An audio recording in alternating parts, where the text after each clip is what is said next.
আচ্ছা শোন, আগের দিন আমরা রাদারফোর্ডের মডেল দেখছিলাম আর একই সাথে বর্ণালী দেখছিলাম, আমরা মিস বর্ণালীরে দেখছিলাম। তো আজকে আমাদের বোরের মডেল পড়বো আমরা। এই বোরের মডেল, বোর পরমাণুর মডেলটা দেখব, যদি সম্ভব হয় তাহলে সাথে এই বোর পরমাণু মডেল থেকেই পারমাণবিক বর্ণালীটা কীভাবে আসে সেটা দেখব, আর নাইলে যেটুকু পসিবল সেটুকু দেখবো। তোদের কতটুকু ধৈর্য থাকে তার উপরে। বোর মডেল যদিও তোরা 9-10-এ পড়ে আসছিলি, এবার আর একটু ডিটেলস বুঝবো আর কি আমরা। ওকে, তাইলে শুরু করতেছি। বোর লাগলে বলিস, বোর পরমাণু মডেল পড়তে গিয়ে বোর লাগতেই পারে, গল্প করবো আমি। ওকে,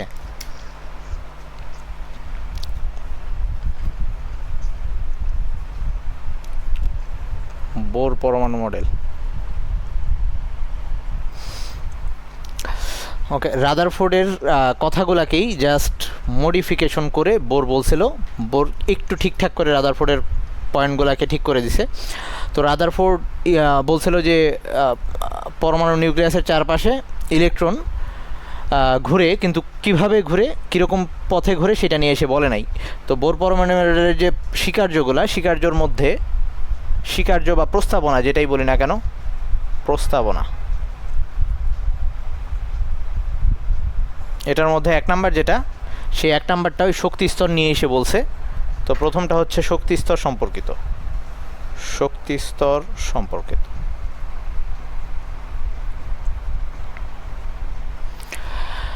প্রথম প্রস্তাবনাটা শক্তি স্তর নিয়ে বলছে। তো সে কি বলছে, প্রথম যে পরমাণু মধ্যে ইলেকট্রনগুলা নিউক্লিয়াসের চারপাশে যে ঘুরবে, নিউক্লিয়াসের চারপাশে ঘোরার সময় বৃত্তাকার কক্ষপথে ঘুরবে এবং সেই কক্ষপথগুলো হবে অনুমোদিত। তার মানে নিউক্লিয়াসের চারপাশে ইলেকট্রন ঘূর্ণনের সময় এরকম কিছু বৃত্তাকার পথের মধ্যে ইলেকট্রন ঘুরবে। এই বৃত্তাকার পথগুলো হবে অনুমোদিত, আই মিন যে কোনো ব্যাসার্ধের হইতে পারবে না, নির্দিষ্ট ব্যাসার্ধের বৃত্তাকার পথ হবে।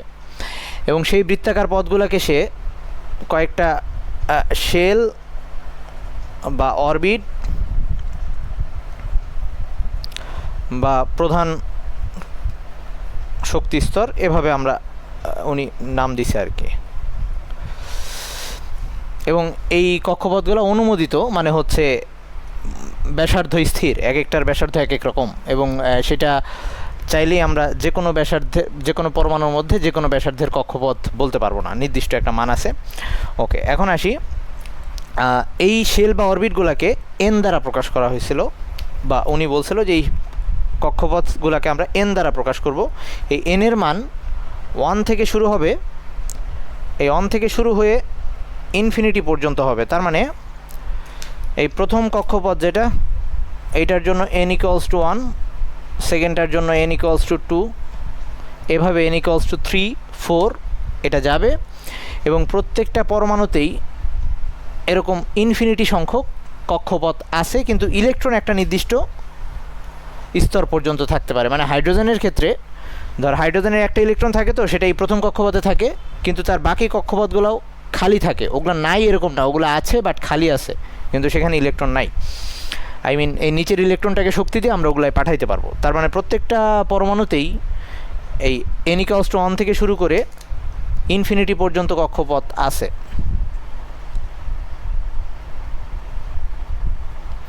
ওকে, আর একই সাথে এই কক্ষপথগুলোকে আরও কয়েকভাবে নাম দেওয়া যায়। সেটাকে, প্রথম কক্ষপথটাকে কে শেল, তারপর একটা এল, তারপর একটা এম, এন, তারপরে ও, পি, এভাবেও নামকরণ করা যায়। আচ্ছা, এগুলো নিয়ে মোটামুটি তোরা 9-10-এই জানতি। আর আরেকটা কথা হচ্ছে, এই একটা কক্ষপথে যখন ইলেকট্রন ঘূর্ণায়মান থাকবে তখন সে কোনো প্রকার শক্তি শোষণ বা বিকিরণ করবে না। এবং এই কক্ষপথের এনের মান যত বাড়বে, কক্ষপথের শক্তি তত বাড়বে। এটা একটু এখানে লিখে দিলাম, এনের মান যত বাড়ে কক্ষপথের শক্তি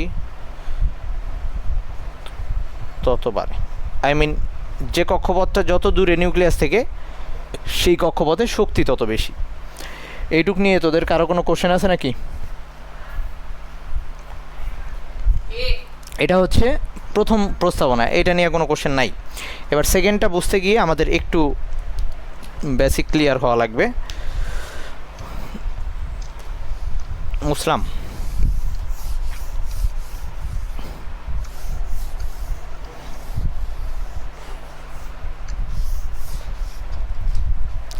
দ্বিতীয় যে প্রস্তাবনা সেটা হচ্ছে কৌণিক ভরবেগ নিয়ে। দ্বিতীয় প্রস্তাবনাটা হচ্ছে কৌণিক ভরবেগ, কৌণিক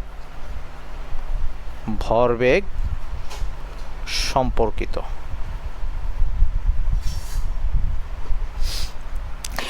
এটা বোঝার জন্য আমরা একটু ছোট্ট বেসিক বুঝবো যে কৌণিক ভরবেগ জিনিসটা কি। তো তার আগে আমরা একটু আমরা জানি হচ্ছে বেগ সমান সমান, আগে একটু লিখে নিই, বেগ সমান সমান হচ্ছে সরণ বাই সময় বা দূরত্ব বাই সময়, যেটাই বলি না কেন, সরণ বাই সময়। ওকে, তো এখন কৌণিক বেগ জিনিসটা কি সেটা একটু বোঝার চেষ্টা করি। ধর একটা বস্তু যদি বৃত্তাকার পথে ঘূর্ণায়মান থাকে, ধর কোনো একটা বস্তু এইরকম আর ব্যাসার্ধের একটা বৃত্তাকার পথে ঘূর্ণায়মান আছে, তো ওই বস্তুটা এই এ পয়েন্ট থেকে ধর এখানে আসলো, এটা হচ্ছে বি পয়েন্ট। একটা বস্তু বৃত্তাকার পথে ঘূর্ণায়মান আছে, সে এ থেকে বি পয়েন্টে আসলো।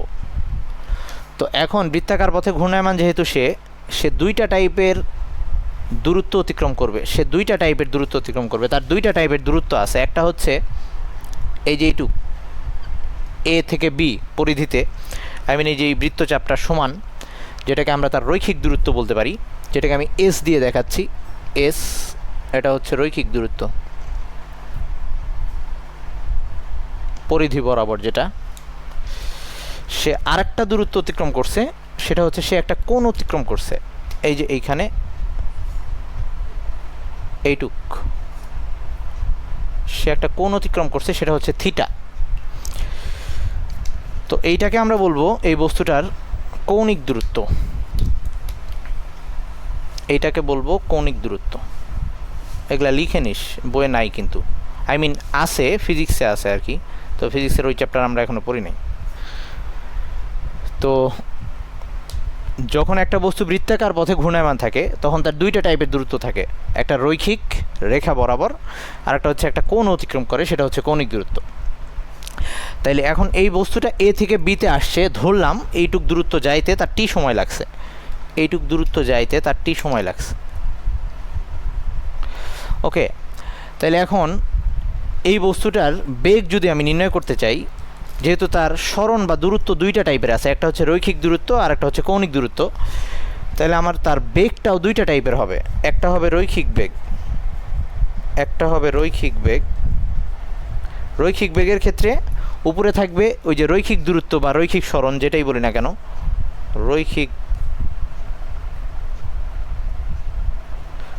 রৈখিক সরণ বাই সময়। তাহলে এইটা হবে, এটা আমরা 9-10-এ পড়ে আসছি আর কি, যেটা, তো এটাকে আমরা ভি দিয়ে দেখাই, এবং এইটা ইকুয়ালস টু হবে এস বাই টি, ওই যে রৈখিক সরণ এস ডিভাইডেড বাই টি। আর যেটা কৌণিক, তাহলে কৌণিক বেগের ক্ষেত্রে কি হবে, কৌণিক বেগ তার আরেকটা টাইপের বেগ আছে, মানে দুইটা বেগ আছে, একটা হচ্ছে রৈখিক আর একটা কৌণিক, সেটা হবে কৌণিক দূরত্ব, যে সরণ বাই সময়, তো এটাকে আমরা কৌণিক সরণ বলতে পারি, কৌণিক সরণ ডিভাইডেড বাই সময়। মানে এইটাকে আমরা এই কৌণিক বেগকে দেখায় ওমেগা দিয়ে, তোরা ওমেগা ওয়ার্ডটার সাথে পরিচিত কিনা, এই এরকম ডাব্লিউ এর মতো করে লেখে। আর কৌণিক সরণকে আমরা কি দিয়ে দেখাইলাম, আমরা দেখাইলাম থিটা দিয়ে, তাহলে উপরে হবে থিটা আর নিচে হচ্ছে সময় টি। তার মানে কোনো একটা বস্তু যখন বৃত্তাকার পথে ঘূর্ণায়মান থাকে তার বেগটা দুই টাইপের হয়, একটা হচ্ছে রৈখিক বেগ আর একটা হচ্ছে কৌণিক বেগ। একটা হচ্ছে রৈখিক দূরত্ব বাই সময় আর একটা হচ্ছে কৌণিক দূরত্ব বাই সময়। সবার এইটুক লেখা হয়েছে, বোঝা হয়েছে কিনা?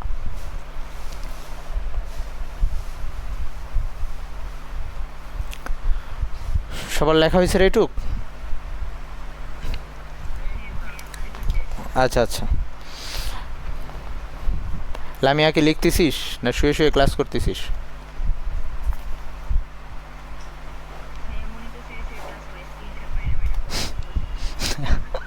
হ্যাঁ, এরকম অনেকেই 10টার ব্যাচে বিশেষ করে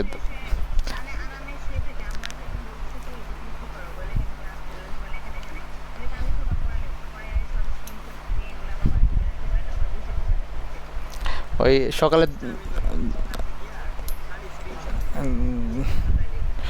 10টার ব্যাচে পোলাপানগুলো এগুলা বেশি করে, সবগুলা ঘুম থেকে উঠেই জয়েন দেয়, তো ওরকম শুয়ে কখনো আবার তারা ঘুমায় যায় ক্লাস করতে করতে, পরে মিটিং শেষ হয়ে গেলে পরে আবার মেসেজ দিয়ে জিজ্ঞেস করে যে ভাই আমার ভিডিও কি অন হয়ে গেছিল। আচ্ছা এবার শোন, তাইলে এই যে রৈখিক বেগ কৌণিক বেগ দুইটা টাইপের বেগ আছে, তার মানে আমরা আরেকটা জিনিস বেগের সাথে ভর গুণ করলে যেটা পাই সেটাকে আমরা ভরবেগ বলি। বেগের সাথে ভরকে গুণ করলে যেটা পাই সেটাকে আমরা ভরবেগ বলি। তাইলে যখন একটা বস্তু বৃত্তাকার পথে ঘূর্ণায়মান থাকে তখন তার ভরবেগও দুইটা হবে। একটা বস্তু যখন বৃত্তাকার পথে ঘূর্ণায়মান থাকে তখন তার ভরবেগও দুইটা হবে, একটা হবে রৈখিক ভরবেগ আর একটা হচ্ছে কৌণিক ভরবেগ। তো রৈখিক ভরবেগ আমরা জানি অলরেডি, রৈখিক যেটা সেটা হচ্ছে ভর, আর এই যে রৈখিক বেগের গুণফল এম আর ভি। এবার আসি কৌণিক ভরবেগ। কৌণিক ভরবেগ যেটা এইটার তার মানে এইটার মধ্যে আমার লাগবে কৌণিক ভর আর কৌণিক বেগ এরকম। তো কৌণিক ভর জিনিসটা তোরা এখনও আইডিয়া নাই, বা ওটাকে জড়তার ভ্রামক বলে, ওটা আমরা পরে বুঝবো। আপাতত খালি এইটুকু বুঝে নেই যে কৌণিক ভরবেগ বের করার জন্য যেটা দরকার হবে, শুধুমাত্র ভর আর বেগ নিলে হবে না, সাথে আবার যে বৃত্তাকার পথে ঘুরতেছে তার ব্যাসার্ধটাও গুণ করতে হবে। তার মানে কোনো একটা বস্তু যখন বৃত্তাকার পথে ঘূর্ণায়মান থাকে তখন তার কৌণিক ভরবেগ যদি আমি বের করতে চাই তাহলে লাগবে বস্তুটার ভর এবং বস্তুটার বেগ সেটা হচ্ছে রৈখিক বেগ, আর সাথে বস্তুটার যে কক্ষপথে ঘুরতেছে তার ব্যাসার্ধ, মানে এই তিনটাকে গুণ দিলে আমরা ওই বস্তুটার কৌণিক ভরবেগ পাবো। এটুকু বুঝছি সবাই? ওকে, এবার ওর এইটুকু হচ্ছে আমাদের বেসিকের জন্য দরকার ছিল। এবার চলে আসি ওর ব্যাসার্ধ কেন গুণ দিব। অ্যাকচুয়ালি এই ব্যাপারটা এই রৈখিক ভরবেগের সাথে, ধর রৈখিক আর কৌণিক সবগুলোর সাথেই আমি একটু ছোট করে উদাহরণ দিই। ধর এই যে S equals to R theta, এটা তো তোরা পড়ছিস তাই না? S equals to R theta, বৃত্তচাপ সমান সমান, এটা পড়ছিস তাই না? আচ্ছা দেখ, এস কি ছিল? এস ছিল রৈখিক দূরত্ব তাই না? আর থিটা কি? কৌণিক দূরত্ব। সাথে কি গুণ আসছে? আর। তার মানে রৈখিক আর কৌণিক এই দুইটা রাশির মধ্যে সম্পর্ক কে করে দিছে? এই আর। ওকে, এইখানেও তাই ব্যাপার, এটা হচ্ছে রৈখিক আর এটা হচ্ছে কৌণিক, সম্পর্কটা করে দিছে আর। ওকে, এটা নিয়ে আরও ডিটেলস আমরা চ্যাপ্টার ফিজিক্সের চ্যাপ্টার 3-এ কিছুটা জানবো, 3-এ, তারপরে আবার 4-এ সেটা নিয়ে আরও ডিটেলস জানবো। ওকে, আর এটা বুঝছিস এখন যে রৈখিক আর কৌণিকের মধ্যে সম্পর্কটা করে দিচ্ছে ব্যাসার্ধটা। ওকে, আচ্ছা এবার আসি। তো ইয়ে কি বলছে, মানে বোর কি বলছে, এগুলা কথা কিন্তু বোর বলে নাই, মানে বোরের এগুলা বেসিকের জন্য বললাম আমি। তো বোর যেটা বলছে, তাহলে আমরা একটা ইলেকট্রনও যেহেতু বৃত্তাকার পথে ঘুরতেছে, তাহলে আমি এবার এই চিত্রটায়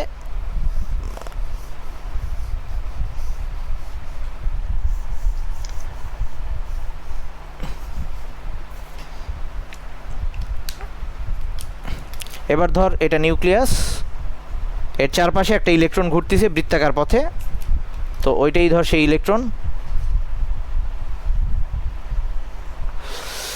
আর এই বৃত্তাকার পথটার ব্যাসার্ধ ধর আর, ইলেকট্রনটার ভর হচ্ছে এম, আর ইলেকট্রনটার রৈখিক বেগের দিক সবসময় হয় বৃত্তাকার পথে যে বিন্দুতে আসে সেই বিন্দুর স্পর্শক বরাবর। বেগের দিক হবে বৃত্তাকার পথে যখন ঘূর্ণায়মান থাকে তখন বেগের দিক হয় ওই যে কোনো একটা বিন্দুতে ওই বিন্দুর স্পর্শক বরাবর, এটা হচ্ছে রৈখিক বেগের দিক। তাহলে এটা হচ্ছে ইলেকট্রনের ভর, এটা হচ্ছে ইলেকট্রনের রৈখিক বেগ, এটা হচ্ছে ইলেকট্রনের ব্যাসার্ধ, এই কক্ষপথের ব্যাসার্ধ। আর যে কক্ষপথে ঘুরতেছে সেই কক্ষপথের এন, এটা 1 নম্বর কক্ষপথ হতে পারে, 2 নম্বর কক্ষপথ হতে পারে, এটা যে কোনো এনতম কক্ষপথ। তো বোর বলতেছে এই ইলেকট্রনটার যদি আমরা কৌণিক ভরবেগ বের করতে যাই তাহলে আমাদের নর্মালি কী করতে হবে?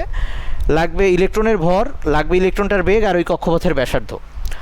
তো বোরের কথা অনুযায়ী আমরা ওভাবে ইন্ডিভিজুয়ালি ইলেকট্রনের ভর, বেগ আর ব্যাসার্ধকে গুণ না করেও আমরা আরেকটা কাজ করে এটাকে বের করে ফেলতে পারবো, সেটা হচ্ছে এই কৌণিক ভরবেগ যেটা mvr ছিল, যদি আমরা জাস্ট একটা সংখ্যার সাথে h/2π, h হচ্ছে প্লাঙ্কের ধ্রুবক, তোদের মনে আছে, আর 2π তো 2π 3.1416, এইটার সাথে যদি ইলেকট্রন কোন কক্ষপথে আছে সেই কক্ষপথের নাম্বারটা শুধু গুণ করে দিই, তাহলে আমরা পেয়ে যাব তার কৌণিক ভরবেগটা কত। আমাদের আর আলাদা করে তার ভর, বেগ আর ব্যাসার্ধ এগুলো গুণ দেওয়ার দরকার নাই। সবাই কি বুঝছি সেটু? আচ্ছা, আবার বলতেছি। আমরা দেখলাম কৌণিক ভরবেগ বের করার জন্য ইলেকট্রনের ভর লাগে, বেগ লাগে, ব্যাসার্ধ লাগে। তো আমি এই ইলেকট্রনটার কৌণিক ভরবেগ বের করতে চাই। তো আমি ইলেকট্রনের ভরের মান আমাদের মুখস্থ, কোনোভাবে ইলেকট্রনের বেগটা ক্যালকুলেট করলাম। কীভাবে ক্যালকুলেট করা যায় সামনে আসে ওগুলো সূত্র। তারপরে ধর ব্যাসার্ধ ক্যালকুলেট করলাম, করে গুণ দিয়ে আমি ভরবেগ বের করতে পারি। এটা একটা ওয়ে। তার চেয়ে সহজ একটা ওয়ে, বোর্ড যেটা দেখলো যে আমি ওইটা করে যা আসতেছে, আমি যদি এই কাজটা করি, এইচ একটা কনস্ট্যান্ট যেটার মান হচ্ছে 6.626 ইন্টু 10⁻⁻34। হ্যাঁ,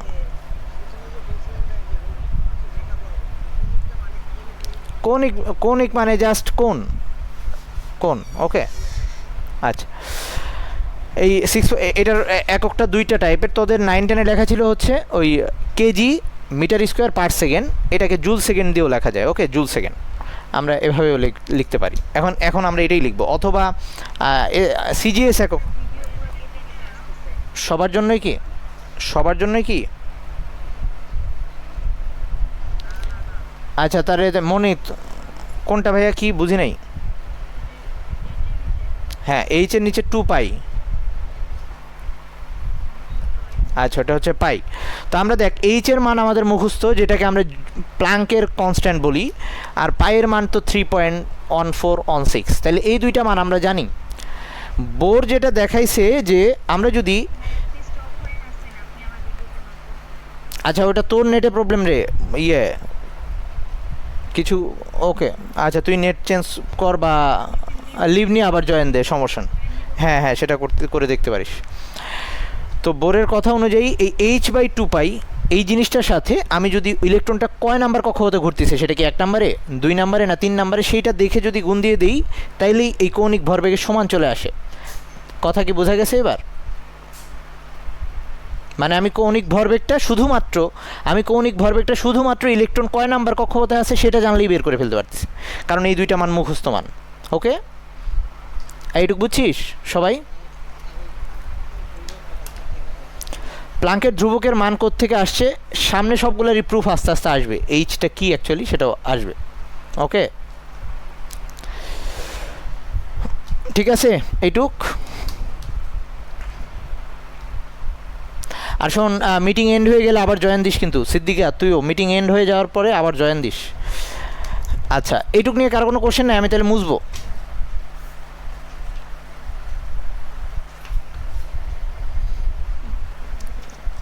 এইটুক হয়েছে কিনা সবার একটু বল। আচ্ছা, যদি হয় তাহলে এবার আমি 3 নাম্বার প্রস্তাবনায় যাচ্ছি।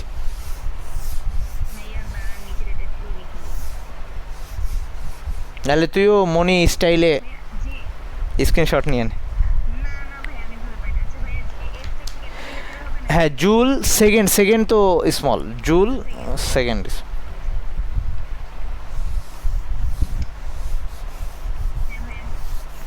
ওকে, এবার 3 নাম্বার যেটা, 3 নাম্বার হচ্ছে ওই শক্তির শোষণ বা বিকিরণ, যেটা নিয়ে রাদারফোর্ড কিছু বলে নাই।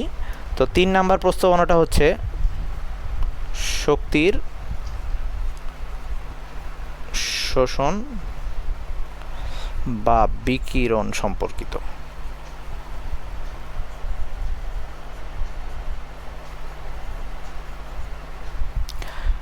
শক্তির শোষণ বা বিকিরণ সম্পর্কিত। এখন এটায় এই যে ইলেকট্রন কোনো একটা কক্ষপথে বলছি। আচ্ছা, আমি আগে চিত্রটা একটু এঁকে নিই।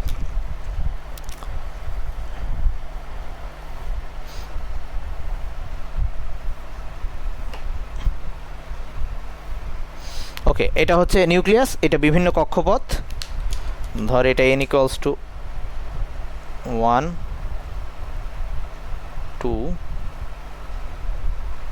3 3 4। এখন এই কক্ষপথে ধর এইখানে একটা ইলেকট্রন আছে, এখানে একটা ইলেকট্রন আছে, আই মিন 1 নাম্বার কক্ষপথে, বাকি কক্ষপথগুলো ফাঁকা।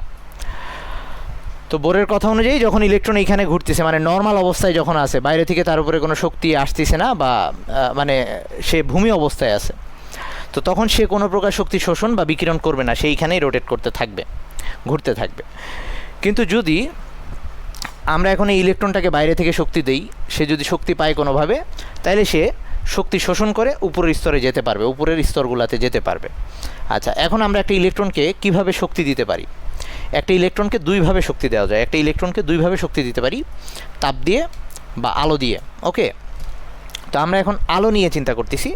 তবে আলো বা তাপ যেটা দিয়েই দিই না কেন, শক্তি সবসময় প্যাকেট আকারে যায় বা কোয়ান্টাম আকারে যায়। আগের দিন একটু বলছিলাম যে আলো যে এক প্রকার শক্তি, আলোর দুইটা ধর্মই আছে। সেটা হচ্ছে আলো কখনো তরঙ্গ, আলোকে এভাবেও ব্যাখ্যা করা যায়, আবার আলো কণা আকারে, সেই কণাগুলোকে আমরা বলছিলাম ফোটন। আলোর কণাগুলোকে বলছিলাম আমরা ফোটন। তো এখন আমি এই ইলেকট্রনটার উপরে আলো ফেলবো। তো এখন এই ইলেকট্রনটার উপরে আলো ফেলবো, এই কথার মানে হচ্ছে এই ইলেকট্রনটার উপরে আমি ফোটন ফেলতেছি। তো ফোটন জিনিসটা কেমন? ফোটন জিনিসটা এরকম, মানে ফোটন এটাকে যদি আমরা একটু ভিজুয়ালাইজ করতে চাই, ব্যাপারটা আগের দিন বলছিলাম কিনা খেয়াল নাই, যে আমরা ওই এই উদাহরণটা মনে হয় দিছিলাম যে পানির ট্যাপ থেকে নর্মালি যখন খুব স্পিডে পানি পড়ে, তখন আমরা সেটাকে মানে ওইটাকে জাস্ট মনে হয় একটা কন্টিনিউয়াস ধারা এভাবে আসতেছে পানি। কিন্তু এই ট্যাপের স্পিডটাই যদি আমি কমায় দিই, তাহলে এই পানিটাকেই তখন আমি এরকম দেখব যে এটা অ্যাকচুয়ালি এরকম ড্রপ ওয়াইজ আসতেছে। তার মানে আলোটার স্পিডও যদি আমরা কমায় দেখতে পারতাম, তাইলে আলোকে এভাবে দেখতাম যে আলো আসতেছে এরকম ড্রপ ওয়াইজ। এই প্রত্যেকটা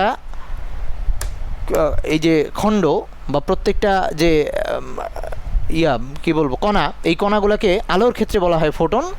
অন্য যে কোনো শক্তির ক্ষেত্রে সেটাকে কোয়ান্টাম বলবে, যেমন তাপের ক্ষেত্রে সেটাকে কোয়ান্টাম বলবো আমরা।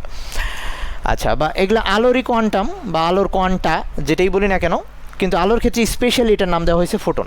তাহলে আলো যখন আসতেছে, আলোকে কণায় আকারে চিন্তা করলে এরকম ফোটায় ফোটায় ড্রপ ওয়াইজ আসতেছে, এবং এই প্রত্যেকটা ফোটন একটা নির্দিষ্ট পরিমাণ শক্তি নিয়ে আসতেছে।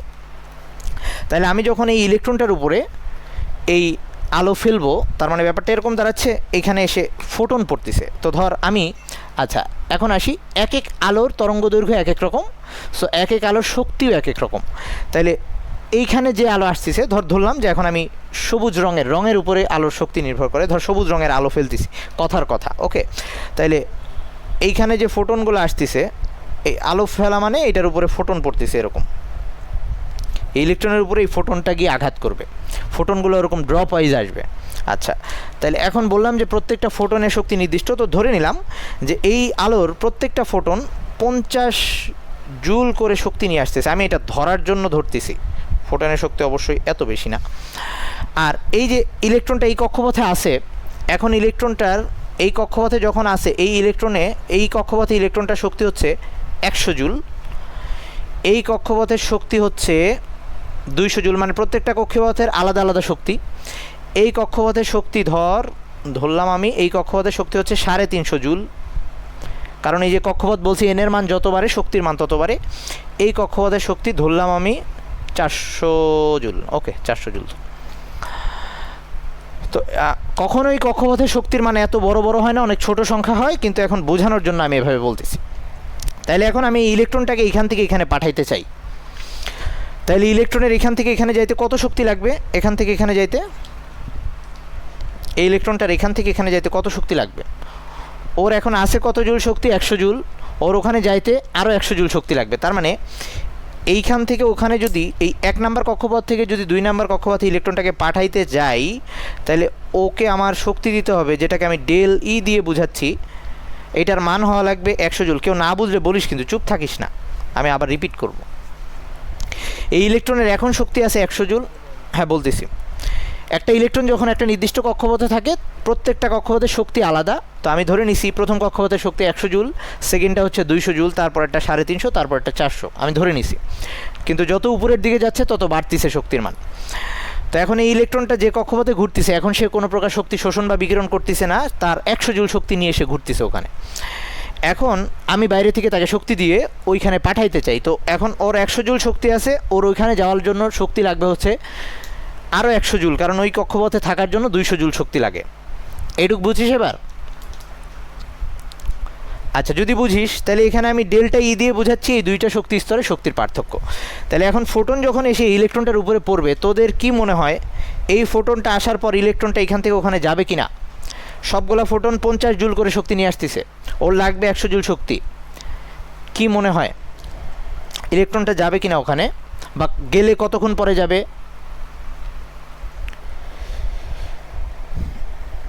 একটু রেসপন্স করিস, যা মনে হয় বল, সমস্যা নাই, ভুল হইলেও প্রবলেম নাই। তোদের সময় এইটা নিয়েও কনসেপ্ট আমার নিজেরও উইক ছিল। বল আমি কোশ্চেনটা করছি, আমি এখানে যে আলো ফেলতেছি সে আলোর ফোটনগুলা 50 জুল করে শক্তি নিয়ে আসতেছে। এখন ওই ইলেকট্রনটা ওখানে যাওয়ার জন্য লাগবে 100 জুল শক্তি। এই ফোটনগুলো এই ইলেকট্রনের উপরে এসে পড়লে ইলেকট্রন শক্তি নিয়ে ওখানে যেতে পারবে কি না, আমি সেই কোশ্চেনটা করছি। মিটিং এন্ড হয়ে গেলে আবার জয়েন দিস কিন্তু। আচ্ছা, এই যে ও একটা অ্যান্সার দিল, ভালো অ্যান্সার, যে 2টা ফোটন শোষণ করার পর সে ওখানে যাবে, কারণ প্রত্যেকে 50 জুল করে শক্তি নিয়ে আসতেছে। আর কারো কোনো অ্যান্সার? মিহাদ, বস মিহাদ, তোমার কি অবস্থা? পাখা লাগবে, গরম লেগে গেছে নাকি কোশ্চেন শুনে?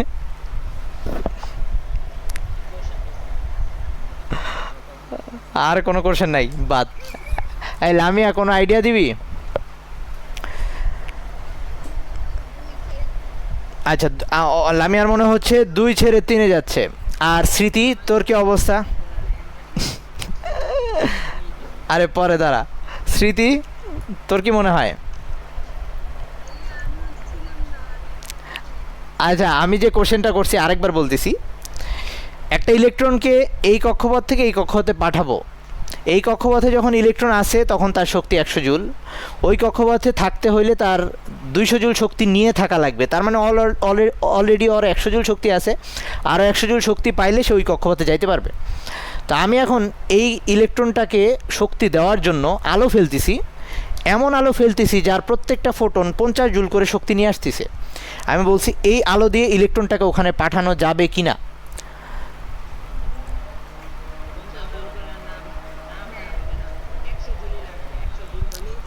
আচ্ছা, আচ্ছা, মিহাদের কথা হচ্ছে 100 জুল হইলেই যাবে। আর অনেকের কনসেপ্ট হচ্ছে 2টা ফোটন একসাথে, 2টা ফোটন উপরে পড়ার পরে ও যাবে। আর আরেকটা কনসেপ্ট লামিয়া বললো যে ও 2-এ না গিয়ে সরাসরি 3-এ চলে যাবে, এরকম, মানে এই 2 নাম্বার কক্ষপথে না গিয়ে ওখানে যাবে, এরকম বলল। আচ্ছা, তাইলে এবার আসি, এই আলটিমেটলি বস মিহাদের অ্যান্সারটাই ঠিক আছে।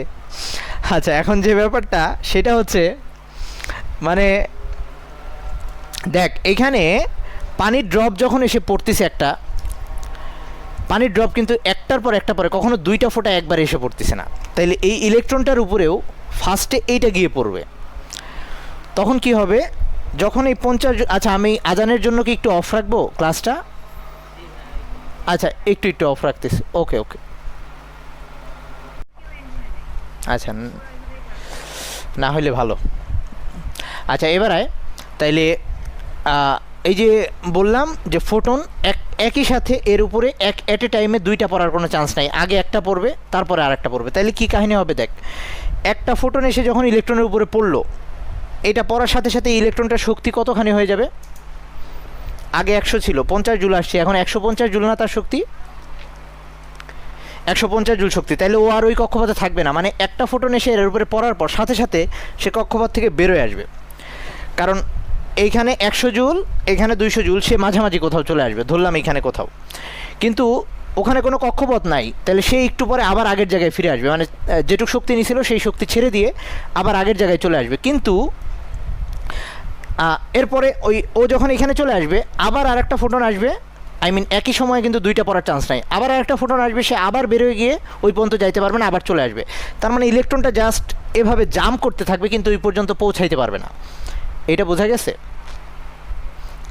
কারণ একই সময়ে দুইটা ফোটন একবারে এসে পড়ার কোনো চান্স নাই। তো ওয়েট, এখন আমি আরেকটা উদাহরণ দিচ্ছি। ধর এবার আমি এই ইলেকট্রনটাকে এরকম শক্তি দিলাম,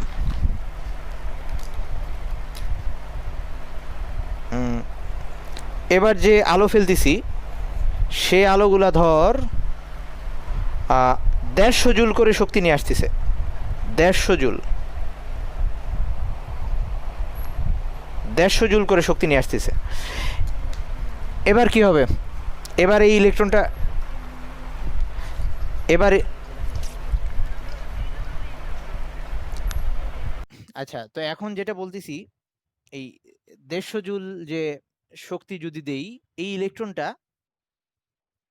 দেখ 150 জুল কোথাও শক্তির পার্থক্য আছে কিনা। এটা 100 জুল, এখানে যাইতে লাগে 100 জুল শক্তি, এটা 100 জুল, ওখানে যাইতে লাগে আরো 250 জুল শক্তি, ওটা 350, আর ওখানে যাইতে আরো 300 দরকার হয়। তার মানে 150 জুল দিয়ে আমি তাকে এই যে হয়তো 2 নাম্বার ক্রস করে এখানে পাঠাইতে পারবো, কিন্তু ওখানেও কোনো শক্তি স্তর নাই, সে আবার আগের জায়গায় ব্যাক করবে।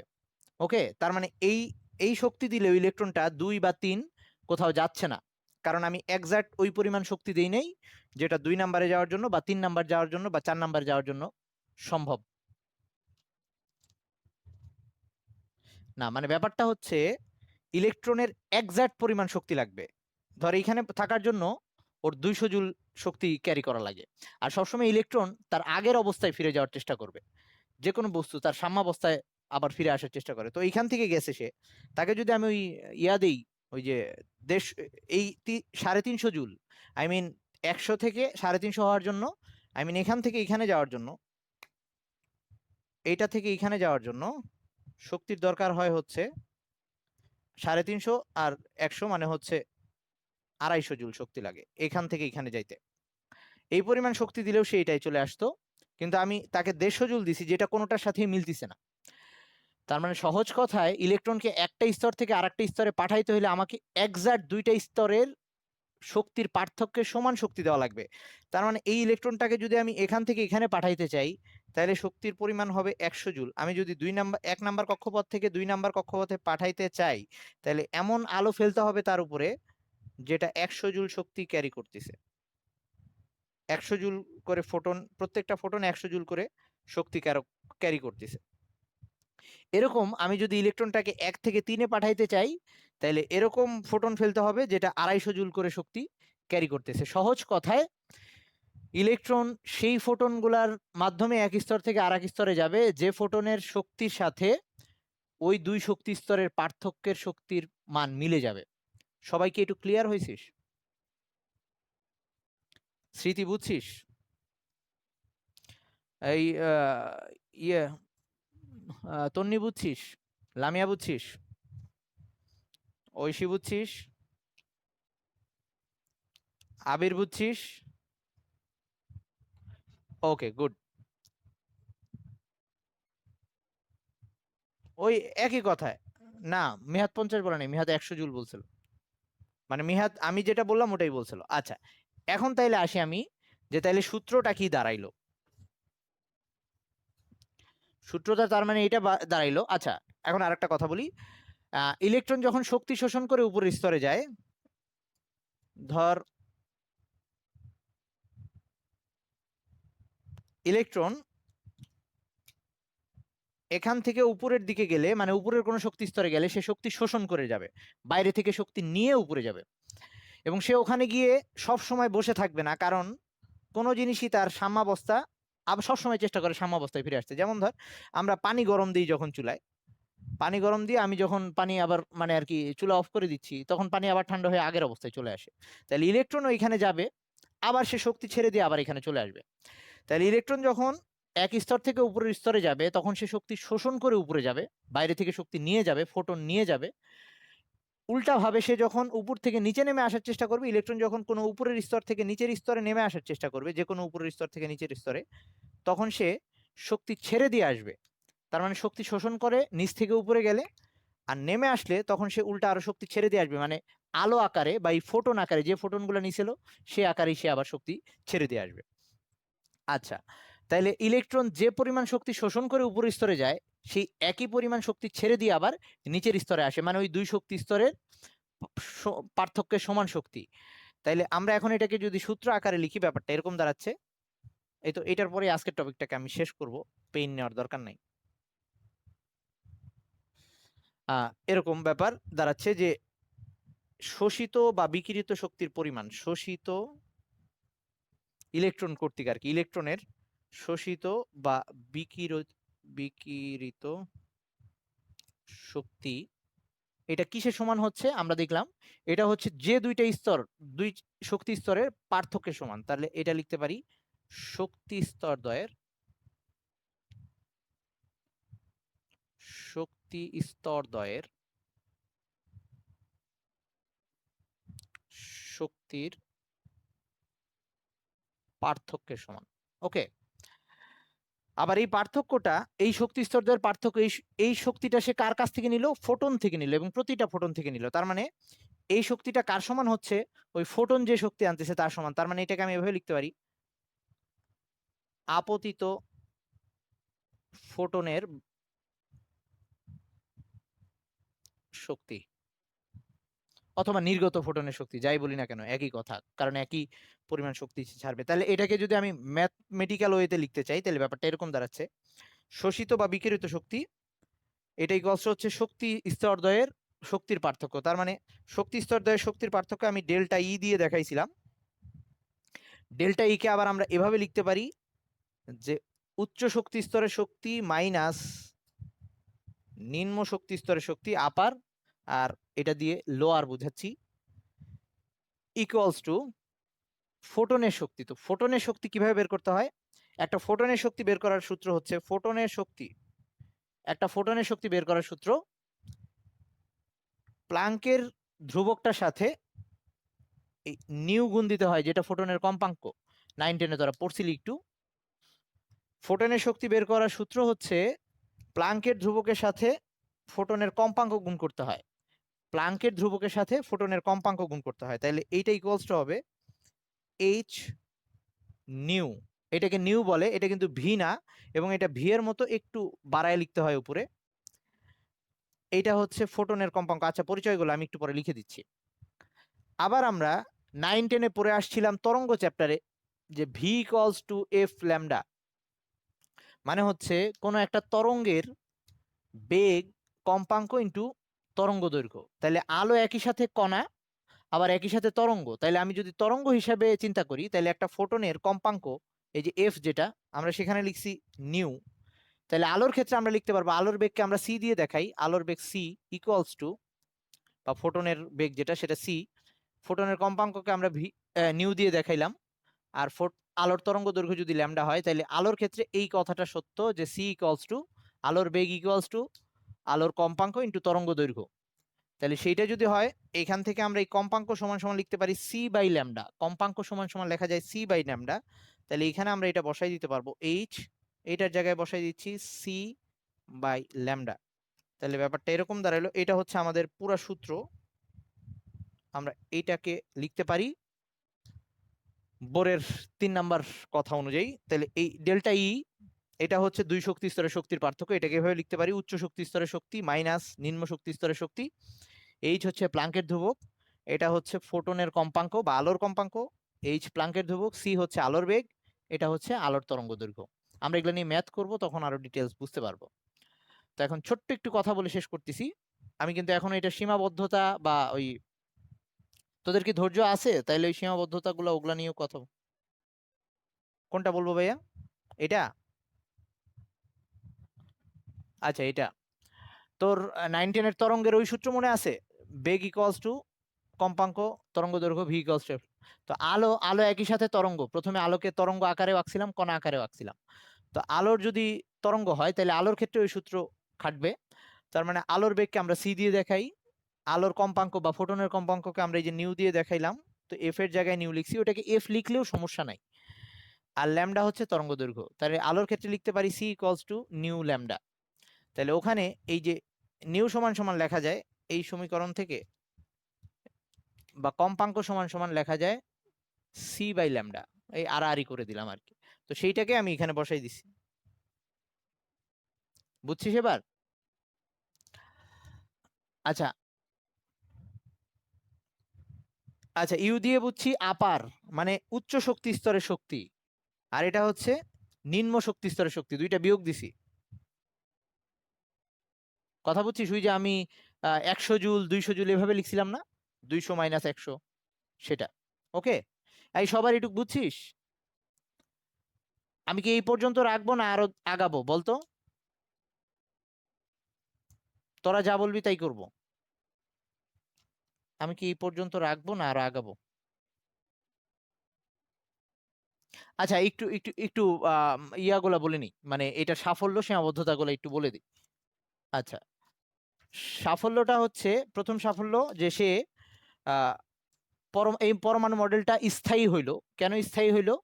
আগেরটা ওই যে ম্যাক্সওয়েলের কথা অনুযায়ী যদি এলোপাথারিভাবে ইলেকট্রন ইসের চারপাশে ঘুরতে থাকতো, নিউক্লিয়াসের চারপাশে ঘুরতে থাকতো, তাহলে ওইটা একসময় নিউক্লিয়াসে যে পতিত হইতো। কিন্তু এখন সে অপশন নাই, কারণ কক্ষপথগুলো এখন নির্দিষ্ট বৃত্তাকার। তাইলে তা একটা সাফল্য হচ্ছে যে এবার পরমাণু মডেলটা স্থায়িত্ব পাইলো।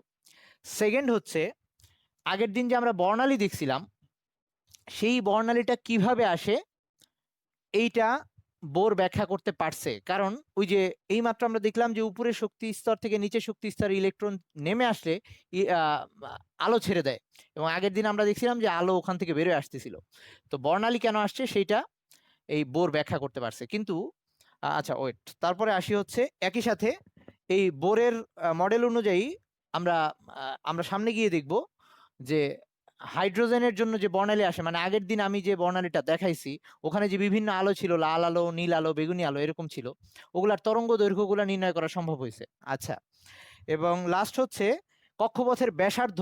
এই যে একটা কক্ষপথের ব্যাসার্ধ আর, সেটা আমরা বের করতে পারবো সামনে, পরের ক্লাসে আমি ওগুলা দেখাবো যে কক্ষপথের ব্যাসার্ধ কিভাবে নির্ণয় করা যায়। এগুলো হচ্ছে বোর পরমাণু মডেলের সাফল্য। আর সীমাবদ্ধতাগুলো হচ্ছে বা ত্রুটিগুলো হচ্ছে, সে শুধু হাইড্রোজেন পরমাণুর বর্ণনাটা ব্যাখ্যা করতে পারছে, মানে আগের দিন তোদের যেটা দেখাইছি সেইটাকে সে ব্যাখ্যা করতে পারছে। আরো কিছু আছে, এক ইলেকট্রন বিশিষ্ট, বেশি ইলেকট্রন হইলে মানে সোডিয়াম হইলে, হিলিয়াম হইলে, ওগুলারটা কেন আসছে ওগুলা নিয়ে সে ব্যাখ্যা করতে পারে নাই। এই একটা গেল। আরেকটা হচ্ছে, আমরা যে বর্ণালীগুলা আগের দিন দেখছিলাম, আমি কিন্তু বর্ণালী নিয়ে আরেকটা ক্লাস নেব, সো পেন নেওয়ার কোনো দরকার নেই। বর্ণালী যে আগের দিন দেখছিলাম সেটার মধ্যে এরকম ছিল, আমরা হাইড্রোজেনের জন্য এরকম দেখছিলাম একটা লাইন, তারপরে এরকম আরেকটা লাইন, আমি যদিও কালার এরকম একটা লাইন এভাবে দেখছিলাম। ওকে, তবে লাইনগুলা এতটা চিকন ছিল না, লাইনগুলা বেশ মোটা ছিল, মানে এই লাইনগুলা একটু ডার্ক বা মোটা ছিল একটু।